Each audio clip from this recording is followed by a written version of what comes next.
오늘 저는 시편 147편 말씀을 중심으로 예루살렘아 야훼를 찬송할지어다는 제목으로 말씀 나누겠습니다. 예루살렘아 야훼를 송축하라, 찬양하라, 찬미하라. 이 의미는 어떤 의미를 가지고 있을까요? 바로 저와 여러분들이 찬양할 때마다 하나님의 빛이 우리 가운데 임한다는 것입니다. 빛이 임하면 아무리 어두운 마음이 있어도 빛 앞에 어두움은 떠나가게 되어 있는 것이죠. 저와 여러분들이 하나님을 자랑하는 것이 찬양입니다. 오늘 시편 147편은 우리가 하나님을 찬양하는데 왜 찬양해야 되는지, 또 어떻게 찬양해야 되는지를 알려줍니다. 자, 왜 찬송해야 될까요? 첫 번째는요, 저와 여러분들을 치료하시는 하나님이시기에 우리는 하나님을 찬양합니다. 오늘 본문 3절에 보면 이런 메시지가 나옵니다. 상심한 자들을 고치시며 그들의 상처를 싸매시는도다. 내가 하나님께 나가길 원하지만 날마다 죄를 짓습니다. 그래서 이 죄 때문에 내 마음이 상심된 거예요. 내가 다른 사람들하고 비교하고 사는 것을 주님이 원치 않는데 비교하면서 우리의 마음이 상처를 받을 때가 있어요. 자기가 스스로 마음을 찢을 때가 있어요. 이 세상 어떤 누구도 수고하고 너 무거운 짐이 있지, 나에게 와, 내가 그 짐을 다 대신 짊어지고 너에게 쉼을 줄 거야 라고 하는 사람은 없습니다. 그런 기관이나 단체도 없어요. 그러나 하나님의 아들이신 예수님이 이 땅에 오셔서 말씀하십니다. 마태복음 11장에 수고하고 무거운 짐진 자들아 다 내게로 오라. 내가 너희를 어떻게 한다고요? 쉬게 하리라는 것입니다. 참된 평안은 예배하는 사람들에게 하나님이 주시고요, 이 평안이 임하면 다른 사람 비교하지 않습니다. 하나님이 우리의 영과 육과 혼을 치료해 주실 줄 믿습니다. 이 목회자가 제일 힘들 때는요, 몸이 아플 때입니다. 한 목사님이 열심히 목회하고 계셨는데 갑자기 몸이 컨디션이 안 좋아서 병원에 갔더니 이게 웬일입니까? 폐결핵인데 이게 3기를 넘어서 가지고 너무 위험한 거예요. 바로 병원에 입원을 하고 치료를 하다가 병이 완전히 낫지를 않아서 어쩔 수 없이 요양원에 가게 되었습니다. 요양원에서 죽음만을 기다리는데 자기 마음이 너무나 찢어지더라는 거예요. 내가 젊어서 예수를 믿고 신학을 하고 주의 종이 되어서 지금까지 술, 담배, 세상 쫓지 않고 열심히 목회를 했는데 나에게 왜 이런 몹쓸 병이 걸렸는가?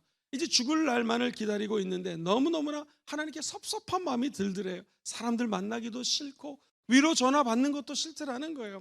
이분이 너무나 힘들어서 마음이 찢어지고 마음이 너무나 고통 가운데 있는데요, 갑자기 열린 창문으로 한 마리 나비가 들어오더랍니다. 이 나비 있죠, 야옹 나비 말고 나비야 나비야, 이 나비입니다.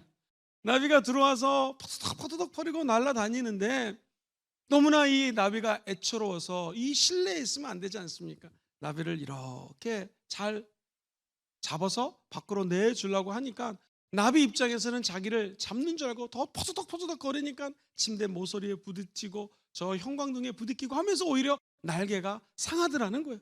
이거 어떻게 하면 좋을까 안타까운데 갑자기 하나님이 깨달음을 주시더래요. 만약에 하나님이 나를 이 병원에 집어넣었다면, 하나님이 역사하시면 나를 하나님께서 안아주시면 나는 하나님 품에 안기면 되는 것이고, 하나님 만약에 이 병 때문에 내가 죽는다면 나를 안아서 천국으로 옮겨주시면 나는 천국 가면 되는 것이고, 하나님이 나를 안아주셔서 치료해 주시면 다시 세상으로 보내주실 텐데 세상에 나가면 나는 복음 증거하면 되는 거 아닌가 라고 하면서 마음에 갑자기 평안이 임하더래요. 그렇지, 이 병원에서 내가 해야 될 것은 섭섭하고 원망하고 좌절할 것이 아니라 하나님 품에 안겨야겠다.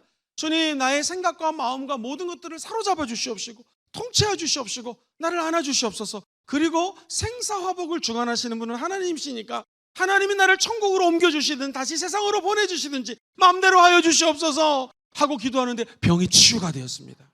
얼마 있다 태어나게 되었습니다. 이 목사님이 책을 적었는데요, 책 제목이 삶에 이르는 병입니다. 여러분, 병이 있습니까? 그것은 하나님께서 삶에 이를 수 있도록 우리에게 은혜를 주시는 것입니다. 그래서 우리는 죽어도 죽지 않은 영생의 길이 열려 있는 사람들이요, 하나님이 우리의 병을 살려주시면 이제 저와 여러분들이 갖고 있는 달란트로, 하나님 주신 은사로 하나님이라면 되는 것입니다. 김정준 목사님이십니다. 이분은 나중에 신학대학교에 학장까지 지내는 은혜를 체험하게 됩니다. 오늘 이 아침에 저와 여러분들이 예배를 드리시면서 하나님 너무나 힘이 듭니다, 어렵습니다 할 때에 내 마음대로 퍼덕퍼덕 거리지 마시고 우리 삶의 주인 되시는 하나님의 손 안으로 들어가시게 되기를 주의 이름으로 축원드립니다. 우리 마음이 우울할 때, 또는 마귀가 우리 마음속에 있는 하나님의 평강을 뺏어갈 때가 있어요. 왜냐하면 성경에서는 마귀는 우는 사자처럼 저와 여러분들을 향해 달려옵니다. 마귀는 죽이고 도둑질하고 멸망시키는 존재예요. 우리 예수님이 이 땅에 오신 것은 마귀의 일을 멸하러 오신 줄 믿습니다. 이때 중요한 것이 바로 찬양입니다. 찬양이 얼마나 소중한지 몰라요. 다윗이 왕이 되기 전에 사울 왕을 섬겼습니다. 사울이 악한 영이 들어왔습니다. 이때 다윗이 어떻게 했을 때 이 악한 영이 떠나갔을까요? 성경은 사무엘상 16장 23절에 이렇게 말씀하십니다. 하나님께서 부리시는 악령이 사울에게 이를 때에 다윗이 수금을 들고 와서 손으로 탄즉 사울이 상쾌하여 낫고 악령이 그에게서 떠나가느니라. 목사님, 우리가 왜 하나님을 찬양해야 될까요? 하나님은 저와 여러분들을 치료하시는 분이기에 하나님을 찬양하는 것입니다. 두 번째, 찬양의 놀라운 비밀이 있는데요, 하나님이 저와 여러분들의 모든 미래를 예비해 주셨습니다. 그 예비하신 은혜를 찬송하는 것이에요. 오늘 시편 147편에 보면은 8절과 9절에 정말 멋있는 메시지가 나옵니다.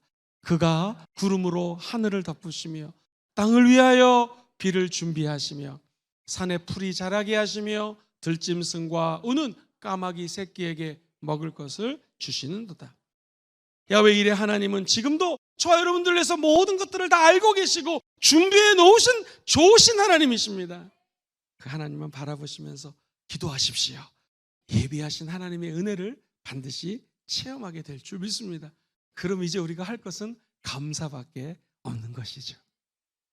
큰 두 번째입니다. 목사님, 그럼 우리가 어떻게 찬송을 해야겠습니까? 역시 두 가지를 말씀드리는데요, 본문 중심으로 첫 번째, 감사함으로 찬송합니다. 오늘 본문 7절은 이렇게 선포하죠. 감사함으로 야훼께 노래하며 수금으로 하나님께 지어다. 감사는 성숙한 그리스도인의 믿음의 척도입니다. 뭘 재려면 이게 1m 30cm입니다. 자가 있어야 되죠. 우리의 믿음을 잴 수 있는 것이 뭐냐면 감사입니다. 만약에 내가 감사가 많이 나온다, 나의 믿음이 자라나고 있는 거예요. 내 마음에 불평이 나온다, 믿음이 줄어들고 있는 것입니다. 잘 모르면은요, 가장 같이 살고 있는 남편에게, 아내에게 물어보십시오. 여보, 내가 요즘 감사를 좀 많이 하나요? 우리가 어떻게 자녀를 양육할 수 있겠습니까? 하나님이 주시는 감사함으로 양육하면 그 생활 속의 감사가 우리의 믿음을, 용기를 주고 믿음을 자라나게 하시고 믿음을 성숙하게 하는 길로 인도해 줄 믿습니다. 저는 어렸을 때 서울에서만 자랐기 때문에 친척들이 있어서 시골에 간다고 하면 너무 부러웠습니다. 영종도라는 섬에 있는 시골로 놀러 갔습니다. 지금은 공항이 생겼지만 그때는 거기가 시골같이 농사도 졌던 곳입니다. 영종도에 갔더니 집에 안 보던 펌프 같은 게 있어요. 야, 이거를 하면 물이 나온다니까 열심히 했는데 안 나오더라고요. 거기에 있는 주인집 아저씨가 여기다가 물 한 바가지를 넣어보렴, 물을 넣고 펌프질을 했더니 콸콸콸콸콸 생수가 나오더라고요. 질문 드립니다. 이 한 바가지 물을 뭐라고 그러죠? 마중물이라고 하죠. 그 마중물이 바로 감사입니다. 내가 오늘 하나님의 은혜와 연결이 되어 있으면 감사 한 바가지 집어넣으면 하나님의 은혜가 우리 영혼 속에서 샘솟아 올라오게 되는 것입니다.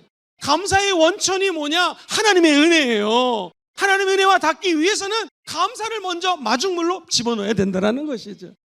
목사님이 감사를 어떻게 하나님께로 찬양 제대로 올려드릴 수 있을까요? 이상하게요, 혼자 찬양하는 것보다 함께 감사하면 힘이 납니다. 그래서 감사 모임에 참여하겠습니다. 아내와 남편이 감사 모임을 만드시고 온 가족이 감사 모임을 만들어 보시고, 우리 자녀들은 다 시집자고 장가 갔습니다. 카톡으로 한번 해보시고, 이것도 힘들면은요, 구역 예배 때마다, 그리고 우리 홈 미팅 때마다, 연령별로 모일 때마다 그 모임이 감사 모임 되기를 주의 이름으로 축원드립니다. 한 사람의 감사가 터지면은요, 나도 터지고 옆에 있는 사람도 터지고 감사가 더욱더 풍성하게 되는 것입니다. 감사는 메마른 심령을 촉촉히 젖혀주는 비와 같고요, 우리의 은혜의 뿌리와 연결되는 마중물 같은 것이 바로 감사입니다. 이처럼 감사로 찬양하고요, 두 번째, 입과 모든 악기로 하나님을 찬송합니다. 다시 한번 7절 말씀, 감사함으로 야훼께 노래하며 수금으로 하나님께 찬양할지어다. 여기서 감사함으로 야훼께 노래하며, 이 노래하며라는 단어를 굉장히 좀 주목해 보셔야 됩니다. 이 노래하다라는 것은 한번 따라해 볼까요? 화답하다. 여러분, 예수님 사랑하시면 아멘 해볼까요? 이 아멘이 화답입니다. 또는 응답하다라는 거예요. 하나님, 이 일을 행하신 분은 분명히 하나님이십니다. 그래서 나는 하나님께 응답합니다. 하나님 찬송합니다 라는 마음으로 찬양할 때 그게 진짜 찬양이 된다는 거예요. 단순히 입으로 노래하는 것이 아니라 내 삶으로 하나님 주신 은혜를 반응하는 것, 응답하는 것, 이것이 하나님을 찬양하는 것입니다. 사랑하는 성도님들 뿐만 아니라 성경은 이야기합니다. 내 입술로 하나님을 노래하고 한 걸음 더 나아가서 수금으로 모든 악기로 하나님을 찬양할지어다. 성경에 보면은 하나님을 찬양하라고 하면서 정말 우리에게 주는 강력한 메시지가 히브리서에 담겨져 있습니다. 13장 15절에 보면은 이렇게 선포하죠.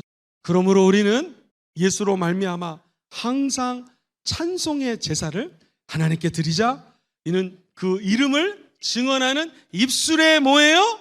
열매라는. 입술의 열매가 찬양이라는 것입니다.